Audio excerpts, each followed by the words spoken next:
Have you heard of Taiwanese new wave cinema?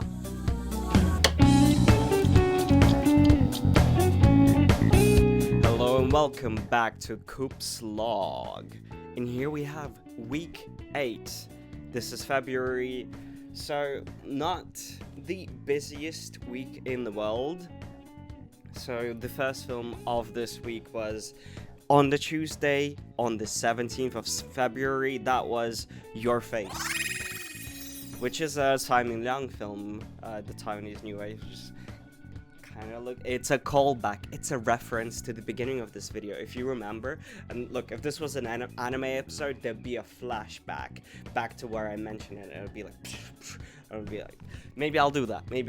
The synopsis is a series of interviews where Tsai Ming-liang remains off camera and asks questions, which not so much a film in the normal sense of having a story and plot, but it's an example of slow cinema, as some people refer it to as, and it's a term I'm not a big fan of because I think usually it's almost a little bit derogatory, and Tsai Ming-liang is usually the name that gets mentioned most frequently when somebody starts talking about slow cinema, and this is not different from that. And I happen to be a little bit of a fan of it just because I don't like the term slow cinema. I think what would be most apt is meditative cinema, and this is probably something that I might make a video about, just discussing my thoughts on that and how this really plays in here as an example of slow cinema. Is that here it's a series of interviews, and most interviews usually will have just the interviewer's face, the interviewee's face, to make it a little bit more dynamic. Maybe you'll have a few different angles. Here, not so much. It's just your face. It's in the name. You know, EA Sports. It's in the gates. No. And so you inevitably have to sit there and look at the faces, and is very meditative in the sense that in a series of interviews is mostly with people that are slightly older, and the wrinkles in the faces themselves tell the stories. And so, just to maybe spoil this a little bit, although not that this is so much of a film that you can spoil, because it's more of an experiential thing rather than a story to experience, but my take on it is that when the interviewee is somebody who's older, the Tsai Ming-liang doesn't actually ask questions. It's usually just close up on the face, and you can see the wrinkles, the lines, tell the story of a person's life. Through that, you can see how much they have experienced and how all of that is etched on their face. Whereas with some other younger interviewees, Tsai Ming-liang actually does ask questions and to understand who they are as people. And I think the idea as a whole is that once you're still young, you'll tell your story through using your words, but as you get older, all of that just gets imprinted on you. So that is the film for Tuesday. Then on Wednesday, we had something completely different. So Wednesday, 18th of February, Send Help, which is what I would say when I trying to get Sam Raimi out of his hiatus or director's jail. I don't know why he's been gone for so long, and I missed him dearly, and I think he's still stuck there somewhere, because this feels like a Sam Raimi film at parts, but it doesn't feel like a Sam Raimi film, if you know what I mean.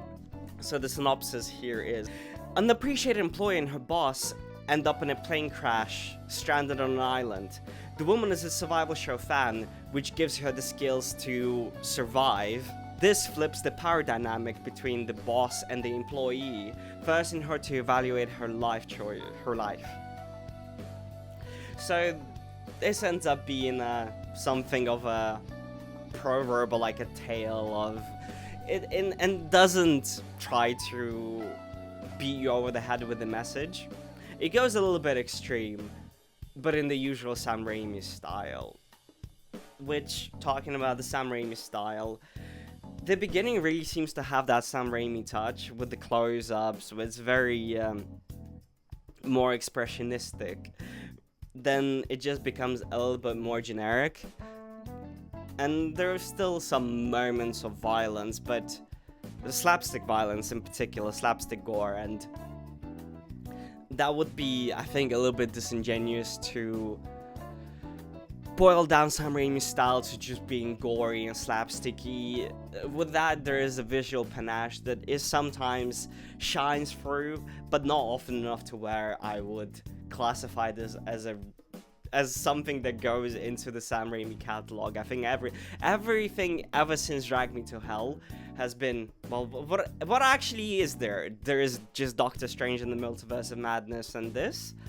So yeah, this is a new era of cinema where directors are not really allowed to have a visual style, I suppose, although there are many examples of where that is not the case. But it has a very simple message, and it delivers that message, and there is some comedy involved, and that is what sets this film apart, I suppose.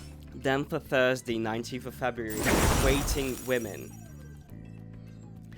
And look, this is another underrated Ingmar Bergman banger, because look, at this point, I've been working through Bergman's catalog in release order, and whenever I'd read reviews to these films, people would be like, well, this is not as good as his later films, but it's okay, I guess.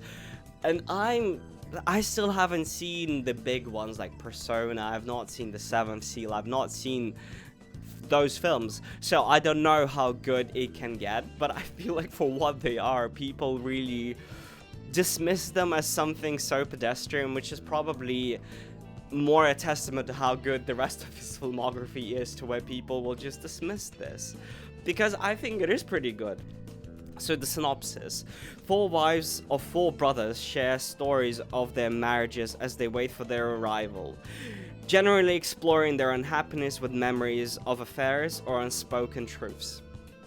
So it's something of almost an anthology series where all of the stories end up being connected. In the end, there is a common theme going through them.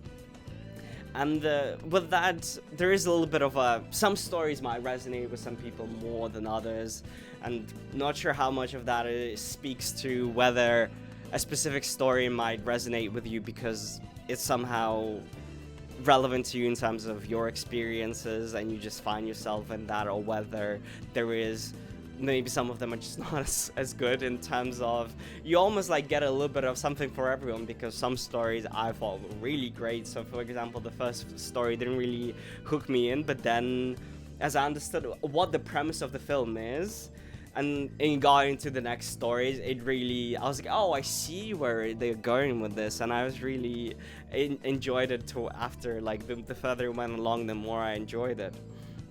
So, you know, it's a collection of mini stories, and you know, they're all linked together by themes, which, you know, I thought was really great. As a narrative structure, it is fairly unique. You just don't see that presented often. I suppose that's where it's almost episodic in a way, but there is a theme to it, which is what makes it special at the end of the day.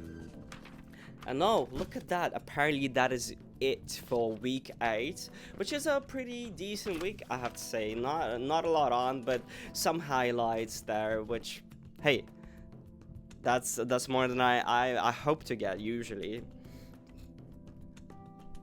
This is Cooper's Log, week 8. See you in the next one.